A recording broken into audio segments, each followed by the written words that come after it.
اس لیے ہے یہ وقت، ہم اس لیے نکل رہے ہیں کہ اس نکلنے پر اللہ پاک کیا نعمتیں دے رہے ہیں۔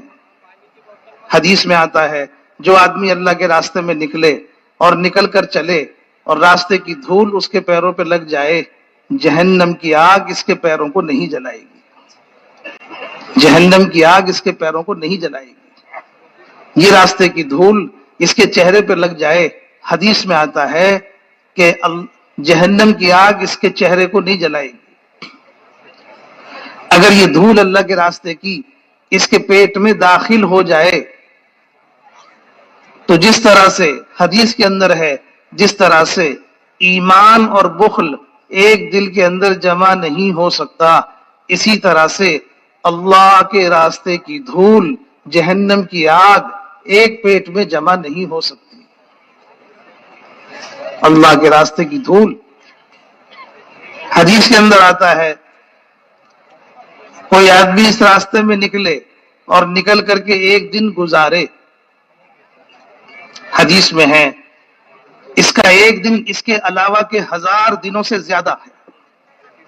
اللہ کے راستے میں ایک دن گزارنا اس کے علاوہ کے 1000 دنوں سے زیادہ ہے۔ ایک دن کی اتنی قیمت۔ بھائیو دوستو بزرگو، ایک جماعت تیار ہوئی، جماعت تیار ہو کر حضور پاک صلی اللہ علیہ وسلم کی خدمت میں حاضر ہوئے، یا رسول اللہ آپ ہمیں اجازت دے دیں، ہم یہ رات یہاں گزار لیں، ہم یہ رات یہاں گزار لیں۔ رسول پاک صلی اللہ علیہ وسلم نے ارشاد فرمایا کیا تم نہیں چاہتے کہ تمہاری یہ رات جنت کے باغوں میں گزرے؟ کیا تم نہیں چاہتے کہ تمہاری یہ رات جنت کے باغوں میں گزرے؟ کیا مطلب ہے؟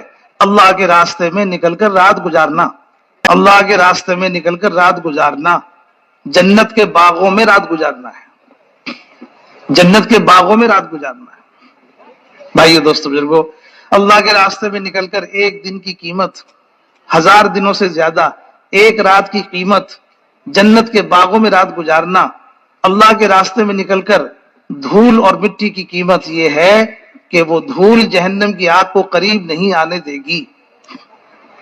ساری دنیا میں کتنے لوگ ہیں جو دھول میں سنتے ہیں، کتنے لوگ ہیں جو سفر میں رات گزارتے ہیں، کتنے لوگ ہیں جو سفر میں دن گزارتے ہیں، کیا ان کے لیے بھی یہ فضیلت ہے؟ سفر میں جا کر کے دن گزارتے ہیں، سفر میں جا کے رات گزارتے ہیں، سفر میں جا کے دھول میں سنتے ہیں، تو کیا ان کے لیے بھی دھول کی یہ قیمت ہے کہ نہیں؟ دنیا کے لوگ سفر کر رہے ہیں، ہوائی جہاز بھرے ہوئے چل رہے ہیں،